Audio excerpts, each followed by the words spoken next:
la table ronde, donc électromobilité durable, défis et opportunités pour un avenir décarboné. Donc on aura Clément Depature de la SNCF, Christophe Stamfeld de la région Hauts-de-France, David Noto de la CAVM, Guy Leblond de Stratiform et Olivier Stiem de l'ICAM. Tout ça animé par Oumaima Harik, notre manager opérationnel de chez iTrans. Je vous invite à vous installer.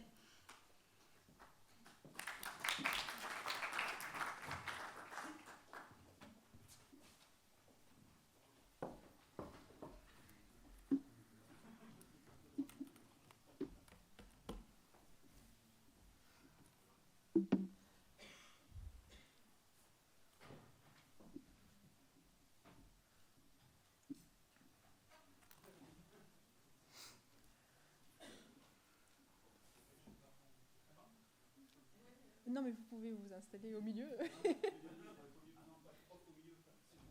Si. Bon, merci à tous encore une fois d'avoir accepté notre invitation pour participer à cette table ronde. Pour tout vous dire, lorsqu'on s'est posé aujourd'hui la question de l'électromobilité durable, et surtout du fait qu'aujourd'hui l'essor de la mobilité électrique n'est plus réellement une certitude, c'est devenu une réalité, et surtout avec la loi d'orientation des mobilités qui a été mise en effet en 2020, et qui promet donc d'arrêter la vente des véhicules à énergie fossile d'ici 2040. Également les objectifs que se sont fixés nos amis de la SNCF aujourd'hui en matière de réduction d'émissions de CO2. La question aujourd'hui se pose autour de l'électromobilité, les défis qu'on peut y rencontrer et les opportunités pour un avenir décarboné. Et donc, je vais me permettre d'ouvrir le bal aujourd'hui avec la SNCF directement. L'idée est de se poser aujourd'hui dans quelle mesure les spécificités de votre secteur ferroviaire influencent-elles l'adoption de solutions électriques et hybrides, en prenant bien évidemment en compte qu'aujourd'hui, la SNCF s'est donné un objectif de réduire l'utilisation de diesel de 30% en 2025, ce qui est déjà l'année prochaine. En 2035, de réduire l'empreinte de 30% avec zéro énergie fossile. Et enfin, en 2050, d'arriver sur un avenir zéro émission. Vous me corrigerez si les infos ne sont pas bonnes. Ouais. Merci Oumaima. Alors, par rapport à l'électromobilité, on va parler de la SNCF, mais pourquoi est-ce qu'on parle de trains à batterie, de trains hydrogène? Parce qu'en fait, on a encore des trains diesel, effectivement. Il faut savoir qu'aujourd'hui, en fait, on a 60% du réseau ferré national qui est électrifié. Donc il reste 40%, mais sur ces 60%, ça fait à peu près 17 000 km de ligne, vont voir 80% de nos voyageurs. Donc les gens peuvent être parfois surpris de savoir qu'il y a encore des trains en diesel. Donc voilà, donc le ferroviaire, la filière en général, par sa nature collective et puis parce qu'elle est fortement ancrée dans les territoires, va pouvoir apporter des solutions alternatives et électriques à l'usage individuel de la voiture.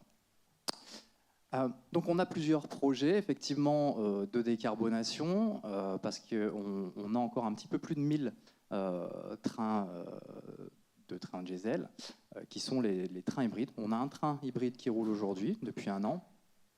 On a, pour être très concret, il y a 2 trains à batterie qui ont été modifiés donc, à Crépin, dans le site d'Alstom l'année dernière et qui font actuellement leurs essais. Et aussi pour continuer à être très concret, il y a aujourd'hui un Regiolis à hydrogène qui est un engin neuf qui est sur le site de Reichshofen à CAF, chez CAF Reichshofen, pardon, et qui commence aussi à faire ses essais. Donc pour SNCF, aujourd'hui, on cherche des solutions pour modifier notre patrimoine actuel, mais aussi des solutions neuves pour l'avenir. Parfait, merci beaucoup pour cette réponse. C'est parfait parce qu'on va s'autoriser peut-être à rebondir sur cette adoption aujourd'hui de l'électromobilité dans le ferroviaire et donc poser la question à monsieur Guy Leblond de Stratiform qui pourra donc nous indiquer aujourd'hui les solutions qui sont en cours de développement pour la mise en place et pour faciliter aussi cette adoption dont vous venez de parler. Oui, alors moi j'aurai l'occasion peut-être dans l'après-midi de présenter un projet qui s'appelle Ecotrain et qui est en fait une navette autonome, un projet de navette autonome pour les petites lignes. Vous avez tous entendu parler des très petites lignes et de ces problématiques. Donc tout à l'heure, on a effectivement fait le comparatif entre l'électrique et l'hydrogène en parlant de longueur de ligne et de masse à transporter. Effectivement, là, on est sur un sujet de navettes autonomes électriques et donc sur batterie à recharge photovoltaïque. Donc on va effectivement pouvoir répondre à cette problématique. On n'est pas les seuls d'ailleurs. Et effectivement, ça répond aux critères que vous venez de soulever. Et c'est en ce sens-là où je dirais chez Stratiform, au travers d'un consortium qui réunit différentes entreprises, on pense répondre à ce créneau bien spécifique, mais qui, je dirais, à notre taille d'entreprise, nous suffit amplement. Parfait, merci beaucoup. Eh bien, encore une fois, je me permets de revenir sur vos sujets parce que Stratiform, effectivement, ce sont des solutions techniques qu'on aura l'occasion d'explorer lors de la remise du trophée d'innovation à Écotrain. Mais encore aujourd'hui, travailler dans le ferroviaire, ça reste très intéressant. Encore faudrait-il avoir des ingénieurs qualifiés pour pouvoir emmener aussi la filière de l'électromobilité et la rendre plus facile d'accès. Et donc, je me permets de revenir vers Monsieur Olivier de l'ICAM. L'ICAM qui, on souhaite le rappeler, aujourd'hui a 900 étudiants qui sont diplômés par an, si je ne me trompe pas, en tout cas parmi les derniers chiffres, dont 500 étudiants dans la formation continue et 400 apprentis. Alors, c'est à peu près ça. Parfait. C'est très bien. Ce qui, dans la région des Hauts-de-France, aujourd'hui, représente quand même un grand nombre d'ingénieurs. L'idée, c'est d'avoir de vous, en tout cas, aujourd'hui, comment est-ce que la formation, elle permettra d'accompagner justement cette adoption de l'électromobilité? Alors, déjà, les 500 ingénieurs, c'est sur la France. L'ICAM, c'est 7 sites en France. Et ici, sur l'île, on diplôme à peu près 200 ingénieurs par an. Il faut savoir que on change forcément notre méthode d'apprentissage pour nos élèves ingénieurs. Et ici, depuis une dizaine d'années, on a ouvert ce qu'on appelle les modules thématiques. Les modules thématiques, c'est essayer de donner à des ingénieurs généralistes, puisque l'ICAM forme des ingénieurs sur les métiers de l'industrie, une connaissance dans les métiers, et plus particulièrement dans les Hauts-de-France, dans les métiers des transports terrestres. Et donc nos quatrièmes années sont amenées à choisir des modules thématiques au niveau de leur cursus. Et dans ce module thématique, en transport terrestre, ils ont le choix de venir écouter différents intervenants et travailler avec eux dans les métiers du ferroviaire et de l'automobile. Et donc ces quatrièmes années, ils vont avoir un vocabulaire qui leur est inculqué par les gens de la SNCF, par les gens d'Alstom, mais aussi par les gens de Stellantis, par les gens d'Ilevia. Donc tous les intervenants de l'automobile et du ferroviaire vont venir essayer de mettre en forme ces élèves ingénieurs autour de leurs compétences généralistes. Et ça a beaucoup de succès, et ça permet déjà aux élèves ingénieurs qui vont intégrer leur 5e année de trouver un stage dans ce qui leur plaît. Et nous, maintenant, c'est essayer de les attirer. Parce que attirer des gens dans le domaine technique, c'est très difficile. On n'a pas de problème de recrutement à Lille, il ne faut pas croire, mais on voit qu'on est beaucoup moins attirant que dans les années 2000, et c'est de moins en moins vrai. On a de moins en moins de gens qui veulent faire du technique. Et je pense que ces modules thématiques et montrer ce qu'est le ferroviaire et l'automobile, c'est ce qu'il faut faire pour essayer d'attirer nos étudiants et avoir des ingénieurs qui soient déjà prêts pour ces industries. Je pense que de toute façon, si on en revient aux chiffres qui ont été émis par le ministère de l'Éducation, effectivement, les sciences et les technologies ont de plus en plus de mal à attirer des étudiants. Et ça, on le remarque aussi dans le déclin du nombre de candidatures qui sont émises pour les écoles d'ingénieurs, pour les masters techniques. Aujourd'hui, vous, en tout cas, à Lille, installé dans la région des Hauts-de-France, c'est un défi auquel vous faites face. Est-ce qu'il y a des solutions qui, en ce moment, sont déjà en cours de développement pour y remédier? Alors, pour y remédier, nous, actuellement, on n'a pas de problème. On est une des seules écoles d'ingénieurs, je suis désolé, je suis le mauvais client. Hein. Non, pas du tout. Je suis le mauvais client. On n'a pas de problème de recrutement. Il faut savoir qu'on fait forcément le plein et on a même un peu trop d'étudiants qui arrivent. Mais ce qui, moi, m'intéresse, c'est d'avoir des gens en 3e, parce que j'interviens sur le cycle ingénieur, d'avoir des gens qui veulent faire de l'automobile et du ferroviaire, c'est-à-dire qui continuent à faire vivre le milieu industriel des Hauts-de-France. On a beaucoup de gens, enfin beaucoup d'élèves ingénieurs qui veulent faire du management. Oui, mais manager quoi? Donc, moi, j'aime bien quand je les amène chez moi dans mon module thématique, puisque le module thématique transport terrestre, c'est un module que je gère depuis plus d'une dizaine d'années. Eh ben, j'aime bien les voir en 5e année, aller chez Alstom, être à la SNCF, ou bien aller les voir chez Plastic Omnium, et de se dire, bah oui, mais moi, c'est ce que je veux faire. Je suis dans les métiers du ferroviaire, je veux y rester. Je suis dans les métiers de l'automobile, je veux y rester. Donc ça, c'est ça qui est intéressant. Et c'est ce qu'on essaye de faire. Et je pense qu'on n'est pas les seuls à essayer de le faire au niveau des écoles d'ingénieurs. C'est parfait. Merci beaucoup pour cette réponse. Et puis ça tombe très bien parce que je vais vous demander de passer le microphone à Monsieur Christophe. On reviendra... Son nom, famille.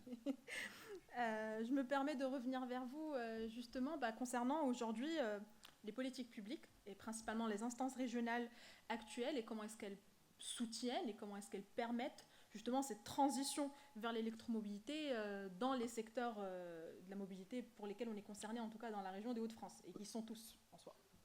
Bon, tout d'abord, merci de m'avoir invité. Et je remarque que la salle est bien pleine et c'est intéressant.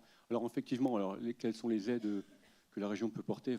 Elles sont multiples. C'est-à-dire que là, on est face à un phénomène, effectivement, l'électromobilité, c'est une transition qui est très forte au niveau régional. Donc la politique régionale s'inspire de cette transition et elle essaye surtout d'accélérer cette transformation, cette transition, au travers notamment de la stratégie REV 3. Donc je ne vais pas vous accabler de termes et tout ça, mais simplement pour vous dire que tous les dispositifs publics de la région, effectivement, sont sous-tendus vers cette transition. Alors électromobilité, alors à la fois automobile et ferroviaire, là-dessus il n'y a pas de difficulté. Et c'est toutes les thématiques, c'est-à-dire que on parlait de formation, mais voilà, c'est aussi des problématiques d'attractivité, ne serait-ce que pour les élèves ingénieurs, mais également des techniciens, des opérateurs. Donc ça, c'est une première chose. Deuxièmement, au niveau des financements, voilà, il y a des financements en région qui existent, pour ceux qui jouent dans la salle, qui connaissent déjà, je pense. Mais je vais citer le FRATRI notamment, qui est le fonds régional d'accélération de la transition régionale industrielle, 3e révolution industrielle. Donc voilà, c'est l'outil principal régional, tout en sachant qu'après, vous avez des dispositifs européens qu'on peut actionner avec la région. C'est-à-dire que la région est toujours là pour vous accompagner, quel que soit le fonds. Alors, je vais citer le fonds de transition juste. Bon, je ne vais pas vous faire peur, c'est un peu compliqué, dans le sens où, effectivement, on parle plutôt des produits qu'il va falloir, effectivement, être amené à utiliser d'une manière plus pérenne et limiter leur consommation. Donc là, c'est les fonds de transition juste, de manière très, très grossière. Mais je pense surtout à des financements plus intéressants au niveau européen, c'est notamment les fonds Horizon. On l'a vu un peu tout à l'heure avec notamment M. Haddad, qui citait effectivement un fonds. Et ce fonds-là, effectivement, c'est un fonds intéressant parce que souvent les taux de financement sont hyper importants, ce qui est plutôt rare au niveau des fonds publics. Donc voilà, en premier jet, ce que je pouvais vous indiquer. Après, voilà, autrement, la région intervient sur le processus de la formation au terme du marché de formation au niveau des demandes d'emploi.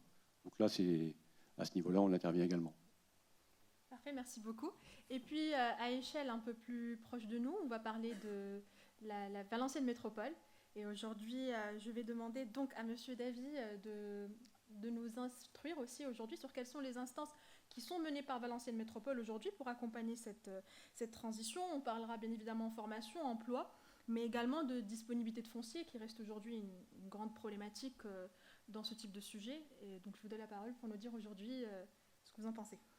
Merci. Alors on en parlera certainement de ça un peu plus tard, ou en tout cas dans la deuxième partie. Mais c'est vrai que l'action de Valenciennes Métropole sur ce sujet se décline en deux volets.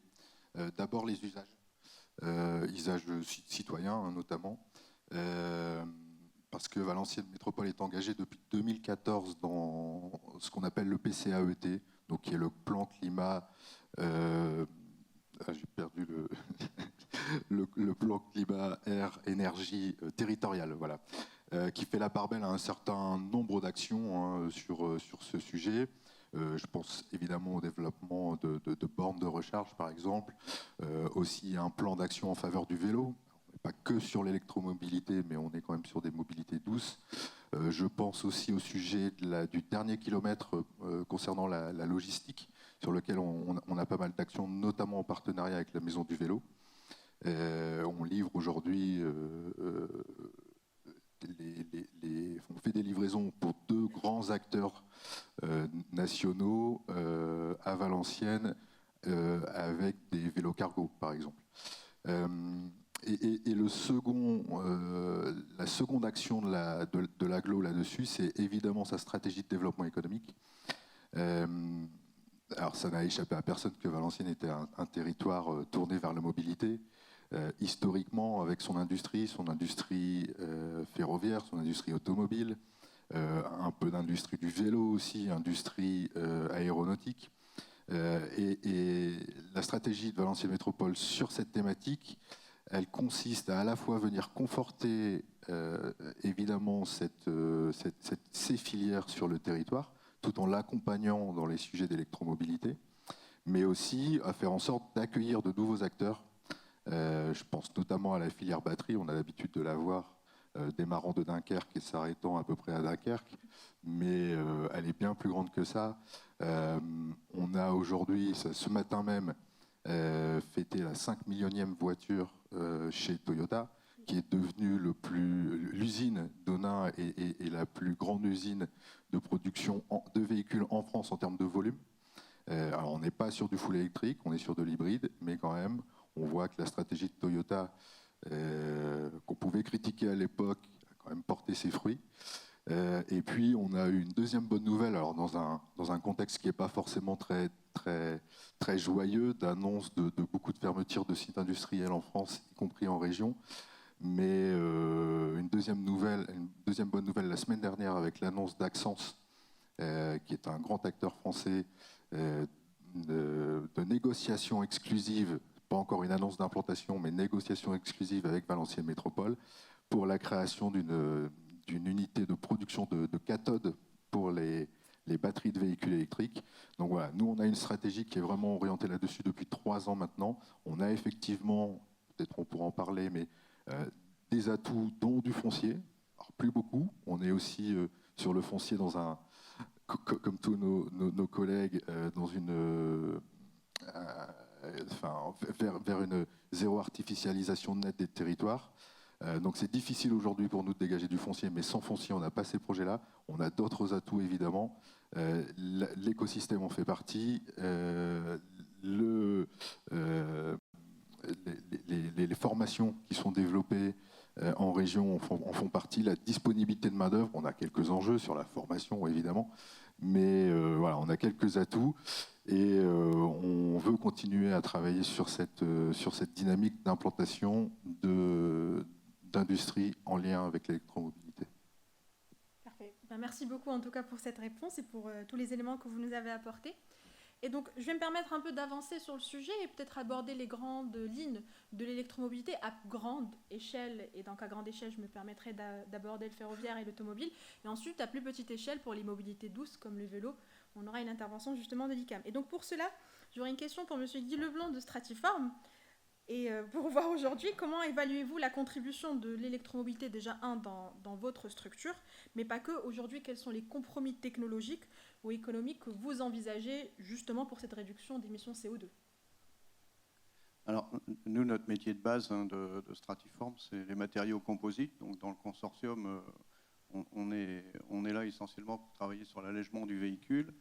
Et l'électromobilité, donc le sujet c'est Ecotrain, c'est effectivement d'être une alternative sur les petites lignes, soit à leur fermeture, parce qu'on fait rouler des trains à vide 2 fois par jour, ou à les bétonner pour y mettre du bus ou de l'automobile. Donc effectivement, on va réduire à la fois l'énergie, parce que la consommation énergétique d'une navette par rapport à un véhicule, que ce soit routier, voire un train beaucoup plus lourd, on va y gagner. Et puis, tout à l'heure, on a dit qu'il n'y a pas que l'aspect carbone, il y a l'aspect particules fines. Effectivement, les particules fines sur les pneus, sur la route ou sur le freinage, on y est en plein et on va réduire dans le projet ces deux émissions. projet particulier. Et pour la réalisation de ces projets-là, aujourd'hui, vous êtes confronté à quels défis? Alors, les défis, c'est essentiellement le fait d'arriver avec un véhicule autonome ou dans un premier temps en téléconduite et où effectivement, au-delà des aspects administratifs, de libérer des lignes et de pouvoir les mettre en place par rapport à la situation existante ou aux véhicules routiers, c'est effectivement de pouvoir homologuer ces véhicules sur un référentiel qui reste, je dirais, à redéfinir entre le référentiel aujourd'hui EPSF des trains classiques ou SRMTG, pour simplifier, du tramway ou du véhicule urbain, avec en plus une difficulté, c'est qu'en général, l'autonomie va passer par de la détection d'obstacles et du traitement par IA. Et effectivement, aujourd'hui, les référentiels restent au moins en partie à construire. Parfait, merci beaucoup. Je vais me permettre de rebondir. Justement, j'ai vu M. Depature qui avait réagi à cette réponse, mais voir aussi aujourd'hui si pour vous ces mêmes défis existent dans le travail aujourd'hui de la SNCF, et puis surtout aujourd'hui les sujets d'allègement de trains, comment est-ce qu'ils sont abordés chez vous aujourd'hui, et surtout que vous êtes donneur d'ordre, en tout cas à échelle française, sur le sujet. Alors, la part modale du ferroviaire, aujourd'hui sur le transport, c'est 10%. Parce qu'on parle de bilan carbone, et ces 10%-là vont contribuer en fait, finalement à 0,4% des émissions CO2 du transport. Donc déjà, le ferroviaire aujourd'hui, on est plutôt bon et on veut rester la référence.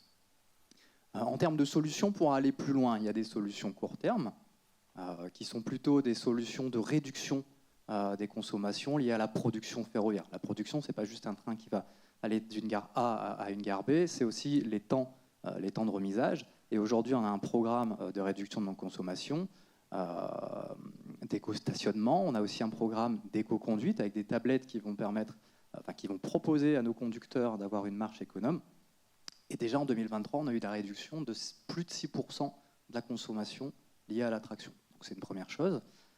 Ensuite, pour aller plus loin, alors, désolé Monsieur Haddad, tout à l'heure, vous avez dit qu'il ne faut pas aller vers les biocarburants, mais on teste aussi les biocarburants. On a fait plusieurs millions de kilomètres, notamment avec du B100. On teste aussi le HVO.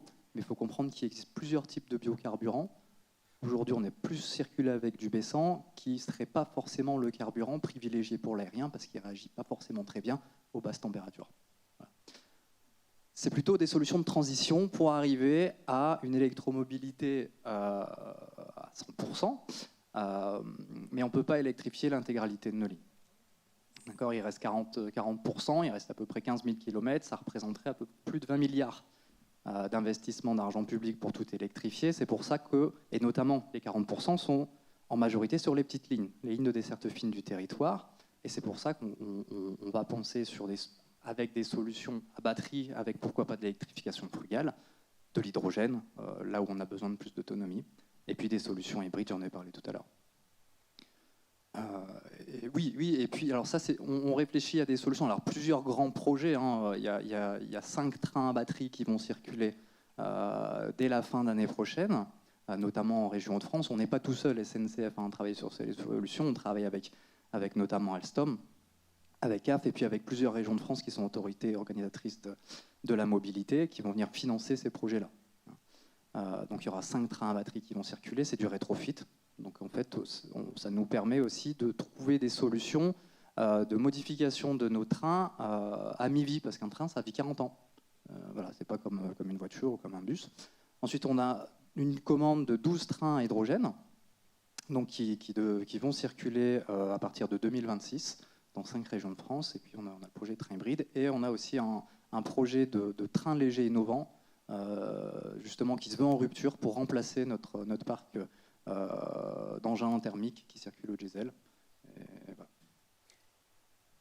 Merci beaucoup. Vous avez parlé justement de soutien, en tout cas, et de travail collaboratif avec la région des Hauts-de-France à ce sujet. Moi, je demande justement à M. Stamfej, aujourd'hui, comment ça s'articule cette collaboration pour la mise en place, en tout cas, de trains à batterie et de décarbonation de ferroviaire. Vous me posez une colle, là. Je ne suis pas spécialiste du train, mais bon, je ne suis pas de la direction de transport. Non, simplement, ce qu'on peut dire, c'est que c'est une réflexion qui est globale, hein. Comme je le disais tout à l'heure, c'est que toute la stratégie régionale, c'est d'embarquer toute la chaîne de valeur l'électromobilité, c'est-à-dire qu'à la fois automobile, enfin, y compris le ferroviaire. C'est-à-dire qu'en l'occurrence, l'électromobilité tout seul ne réglera pas les problèmes. C'est-à-dire que c'est une multitude de petites solutions. Et en l'occurrence, on a parlé effectivement d'hydrogène. Ben voilà, effectivement, la région, il y a quelques mois, en mars 2024, a effectivement voté sa feuille de route hydrogène, et notamment dans les transports. La stratégie RF3, c'est une stratégie qui est tournée vers la décarbonation totale des transports. Et puis effectivement, à travers ça, c'est le rôle de la région, c'est un rôle d'embarquer, piloter et d'accompagner toutes les volontés régionales, que ce soit effectivement notamment la SNCF, mais aussi les partenaires, les centres techniques, des entreprises. C'est-à-dire que, bon, j'en parlerai peut-être plus tard par la suite, mais je vous parlerai peut-être du fameux COREM, hein, que tout le monde a peut-être entendu parler. Certains sont déjà effectivement présents et actifs dans ce collectif. Mais c'est un collectif qui se veut d'embarquer toute la chaîne de valeur électromobilité. Alors effectivement, il est plus tourné vers le véhicule électrique, on va dire automobile, tout en sachant quand même, il s'intéresse à toutes les thématiques de l'électromobilité, notamment, voilà, y compris le train. Donc ça veut dire qu'on aborde aussi les sujets de batterie, les sujets de raccordement, les sujets de bornes. Donc voilà, tout ça est un tout. Et le but du jeu, c'est qu'on ne regarde pas repasser le train. On essaye d'être dans le train et de piloter ce train et de le conduire et d'aller vers cet objectif de décarbonation de l'économie régionale et d'en faire une région leader dans ce domaine. C'est parfait, merci beaucoup. Là, nous avons effectivement évoqué les grandes instances de la mobilité, mais sur la mobilité douce, par exemple, aujourd'hui, l'ICAM a déjà entrepris une démarche très simple et puis très localisée aujourd'hui sur l'école, qui est de rendre le parking voiture payant pour tous les étudiants. Là, c'est pas moi qui ai décidé ça, c'est Oui. Madame Aubry. Et là, c'est malheureux pour tous nos étudiants. Il faut savoir que maintenant, sur l'île, quasiment toutes les places sont payantes. Du lundi au vendredi, vous n'avez pas le droit de vous stationner plus de 5 heures.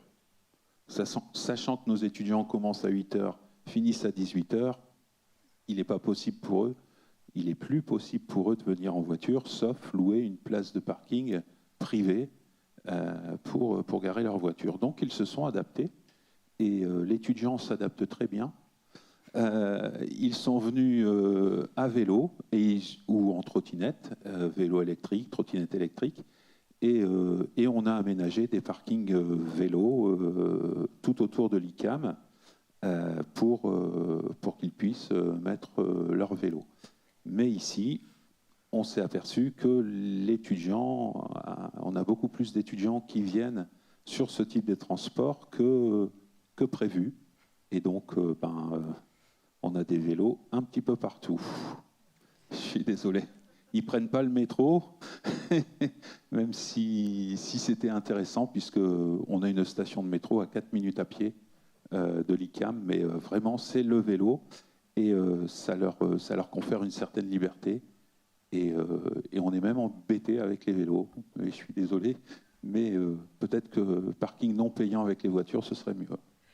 Mais bon, à défaut de laisser les vélos des étudiants, on va dire, s'entasser les uns sur les autres tous les jours, ce qui, j'imagine, ne doit pas être un grand plaisir le soir à 18h. La question aujourd'hui est, est-ce que vous avez déjà entrepris une démarche pour résoudre cette solution? Et puis, quelles sont aussi vos attentes face aux politiques publiques pour vous appuyer sur ce type d'initiatives qui, au final, on va dire, ne sont pas à très grande échelle, mais sont très efficaces, à la vôtre en tout cas? Déjà, il faut savoir qu'on a le Vélil. Le Vélil est utilisé, on a des stations Vélil, les vélos sont bougés pour avoir toujours des places disponibles. Ça, c'est quelque chose qui existe. Actuellement, l'ICAM est en pleine rénovation, donc on a encore la possibilité d'ouvrir des parkings à vélo pour nos étudiants, mais on attend aussi d'avoir un peu plus de soutien de la part de la MEL pour accompagner les étudiants dans ce changement de mentalité. Parce que le changement de mentalité, il a été violent. Il a été aujourd'hui, je peux garer ma voiture, demain, je fais comment? D'accord, parfait. Nous n'avons pas la MEL, mais en soi, pour être aussi très franche avec vous, j'ai fait mes études ici à Valenciennes, et puis comme on a beaucoup de personnes ici du Valenciennois, je me permettrai de poser la question directement à Monsieur Davy.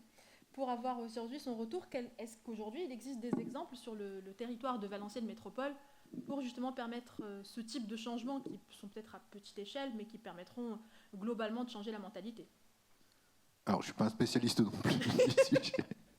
Mais oui, alors il y a quand même eu des actions. Je pense notamment au Hub Mobilité, en partenariat avec le syndicat des transports et l'exploitant des transports. Donc, ce sont des hubs qui mixent à la fois aires de covoiturage, parking, arrêt de tram, location de vélo, services de réparation et de petite restauration. Donc oui, il y a quand même des solutions et des choses qui sont regardées. Ici, on est sur... D'ailleurs, j'en ai pas parlé tout à l'heure, mais dans la stratégie de développement économique de Valenciennes Métropole, il y avait déjà à l'époque cette appétence pour la mobilité avec la création du parc Transalé. Parc Transalé, qui est un parc de 34 hectares dédié aux mobilités durables, adossé à l'université. Et donc, le parc dispose d'un tel hub de mobilité. Donc oui, il y a des actions qui sont engagées dans ce sens-là, y compris en termes de solutions offertes par, encore une fois, le syndicat des transports qui a complètement revu son offre de transport depuis cette année, enfin l'exploitant en tout cas, avec des lignes plus tardives, avec des services dédiés aux salariés des entreprises, avec ce qu'on appelle 2 lignes lianes qui traversent le territoire sur des grandes amplitudes horaires afin de permettre justement de relier ces hubs de mobilité aussi et les grands pôles d'attractivité du territoire. Donc ouais, il y a un certain nombre d'actions qui sont mises en place, tout n'est pas parfait, mais certaines actions vont dans le bon sens en tout cas. Merci beaucoup. Aujourd'hui, vos interventions, en tout cas à titre individuel et sur les travaux que vous faites sur la transition vers l'électromobilité durable sont très intéressantes. Ma question pour conclure ce très bel échange serait, aujourd'hui, quel type de partenariat ou d'initiative collective mettez-vous en place ou souhaitez-vous mettre en place justement pour favoriser cette transition? Et je commencerai par Monsieur Guy Leblond de Stratiform. Alors nous, sur les partenariats, au niveau du produit en lui-même, on s'est mis en consortium entre différentes PME avec chacune leur savoir-faire pour pouvoir proposer une solution, donc partenariat d'industriels et puis d'académiques sur le sujet. Donc ça, c'est le premier point. Je dirais le deuxième niveau de partenariat, c'est de travailler avec des régions ou des entités disposant d'une infrastructure ou d'une voie pour pouvoir à la fois faire les tests in situ et être en pré-démonstrateur. Et puis je dirais au-delà, dans la troisième étape, ça sera certainement d'avoir des partenariats et des simplifications de la législation pour pouvoir mettre ces véhicules en œuvre. Parfait, merci beaucoup, Monsieur Stemfelch. Oui, alors au niveau collectif, forcément je vais parler du COREM, je suis désolé pour certains qui connaissent déjà, mais simplement voilà, c'est le collectif régional électromobilité que la région a lancé avec ses partenaires Enedis et la Chambre de commerce Hauts-de-France. Donc c'est un collectif qui permet effectivement d'embarquer toute la chaîne de valeur de l'électromobilité, c'est-à-dire qu'amont-aval, et en l'occurrence, au-delà de cette intention politique et collective, c'est surtout des groupes de travail. Il y a 5 groupes de travail qui permettent d'alimenter la réflexion régionale et qui permettent effectivement de faire évoluer nos politiques régionales. Mais ça permet aussi surtout de faire rencontrer différents acteurs, à la fois des labos de recherche, comme ici, sur Valenciennes, il y en a quelques-uns, des universités, des entreprises, des centres techniques, j'en vois dans la salle, je les salue, afin qu'on essaye de faire de cette région une région de référence dans l'électromobilité. Alors c'est un bien grand mot, mais effectivement, on a quand même 5 gigafactories sur le territoire. On ne s'arrête pas sur les gigafactories, mais l'idée, c'est de pouvoir remplir le mur complet d'électromobilité, de couvrir toute la chaîne de valeur complète. Donc, je vous l'ai dit, c'est un groupe de travail, qui vise à élaborer une cartographie précise des différents établissements, entreprises, sur l'électromobilité, une cartographie qui sera couplée également avec des emplois, formations, compétences qu'il va falloir développer pour faire face à cette évolution, y compris en compétences, des métiers. Une cartographie des labos, donc tout ça c'est le groupe 1, piloté par Enedis. Le groupe 2, c'est le suivi des schémas directeurs des bornes de recharge, hein, IRVE. Le 3, c'est tout l'aspect technologique. Et en l'occurrence, on s'intéresse aux batteries, nouvelles batteries. Donc là, il n'y a pas de censure. Hein. C'est-à-dire qu'effectivement, c'est les batteries automobiles, mais également les batteries pour les petites mobilités, mais également les batteries, notamment des véhicules plus lourds, genre camions, et y compris pour les trains. Donc là, c'est la SAT, hein, notamment la SAT Nord, qui pilote ce groupe. Et donc là aussi, avec des partenaires de recherche. Un groupe 4 qui s'intéresse à toutes les problématiques de formation et d'emploi. Et notamment, il s'appuie, ce groupe, sur le fameux projet Electromob, hein, qui a été développé à la suite de l'installation des Gigafactories pour pouvoir fournir les Gigafactories en besoin de main-d'œuvre. Donc, c'est 17 000 emplois, hein, grosso modo, sur le territoire.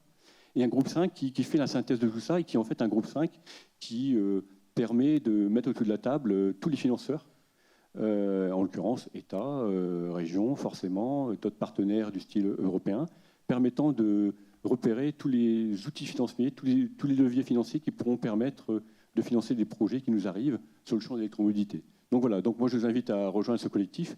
Donc il y a un site internet, corem-hdf.fr, et on a un site de partage donc, qui permet aussi de savoir où on en est au niveau des différents groupes de travail.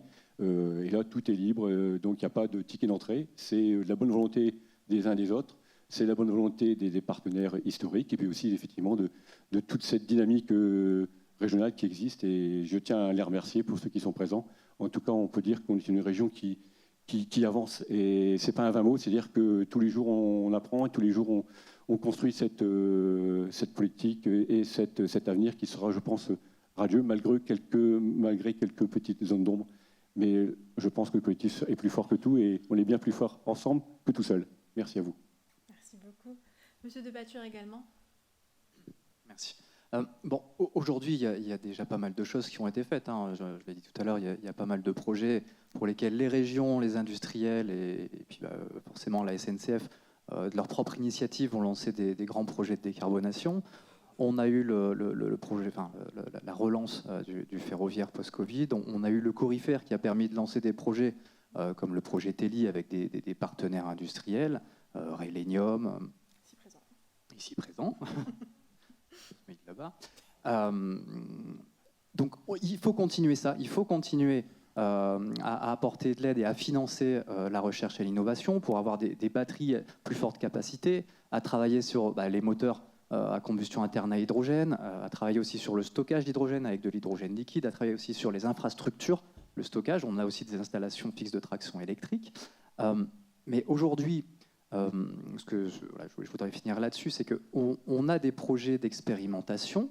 Si on fait le total du nombre de trains dont je vous ai parlé tout à l'heure, on est à moins de 20 trains qui vont arriver, qui seront bas carbone, sur plus de 1000 trains, un voyageur. Si je prends juste le voyageur, ce qui nous manque aujourd'hui, c'est le levier financier, c'est un coup de pouce pour avoir des commandes. En fait, là, ça fait plus d'un an qu'on a, ça fait un an qu'on a un train hybride qui circule. Il a bien démontré qu'on fait bien 20% d'économie d'énergie. Aujourd'hui, on n'a pas encore de visibilité, pas de commande, parce qu'il faut financer, et c'est forcément aussi les régions qui vont financer ça, parce que c'est un écosystème, c'est de l'infrastructure, c'est modification des ateliers de maintenance. Voilà, l'électromobilité va forcément demander un financement, et nos industriels vont avoir aussi besoin d'avoir des commandes pour investir dans les moyens d'industrialisation, et puis pour asseoir aussi leur savoir-faire, parce qu'en Europe et en Asie, il y a des commandes. Donc voilà ce qu'il faudrait faire pour avoir une cohérence et l'expression du besoin en France. Et puis on a une constante de temps qui est très lente au niveau du ferroviaire. Un train, ça vit 40 ans. Les décisions d'aujourd'hui, ce sera un bilan à moyen terme. Parfait, merci beaucoup. Puis ça tombe très bien, vous êtes assez à côté de la région, donc le message a dû être bien passé. Monsieur Noto, s'il vous plaît, à vous. Oui, effectivement, on a un certain nombre d'enjeux devant nous. Je vais revenir un peu sur le sujet plutôt accompagnement de la filière et accueil de nouveaux projets. On a des sujets autour, on a des incertitudes autour des technologies. Ça, je pense que tout le monde en a conscience aujourd'hui. On a au niveau national des enjeux au niveau de la souveraineté et notamment de l'approvisionnement de matières. On a des enjeux plus localement d'électricité. On a besoin de plus en plus d'électricité parce que tout passe à l'électrique, on décarbone par rapport à l'électrique. on installe des projets dans la filière batterie qui sont électro-intensifs. On a besoin d'électricité, donc ça veut dire de production d'électricité et d'acheminement de l'électricité. On n'est pas les mieux placés, par exemple, sur le Valenciennois, sur le sud du département, en termes de réseau électrique. Donc il y a des enjeux. Alors, on y travaille évidemment avec RTE et avec tous les acteurs. On a des sujets sur le financement des projets. Il existe ce qu'on appelle le C3IV, qui est un dispositif d'AIDA qui permet d'accompagner tous les projets. Enfin, les projets sur certains secteurs stratégiques pour l'État. Il y a de grosses incertitudes aujourd'hui autour du maintien du C3IV. Est-ce que l'État va continuer à accompagner ces projets?